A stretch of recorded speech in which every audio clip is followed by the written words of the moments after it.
రుణమాఫీలపై TRS ఇచ్చిన మాట ప్రకారమే రైతు రుణాలు మాఫీ చేస్తామని వ్యవసాయ శాఖ మంత్రి పోచారం అన్నారు. రుణమాఫీపై 2-3 రోజుల్లో నిర్ణయం ప్రకటిస్తామని తెలిపారు. రుణమాఫీతో ప్రభుత్వంపై 20,000 కోట్ల రూపాయల భారం పడుతుందని చెప్పిండ్రు. రుణమాఫీతో 32 లక్షల మంది రైతులు లబ్ధి పొందనున్నారని స్పష్టం చేశారు. ఎల్లుండి కేంద్ర వ్యవసాయ శాఖ మంత్రి రాష్ట్రంలో పర్యటిస్తారని అన్నారు.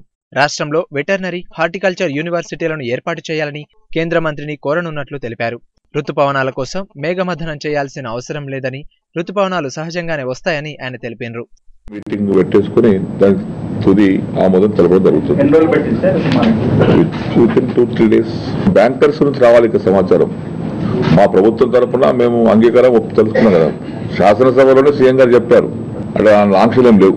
అన్ని ₹1,00,000 లోపు ఉన్నటువంటి రుణాలు, పంట రుణాలన్నీ 2007-2008 వరకు అది మాఫీని.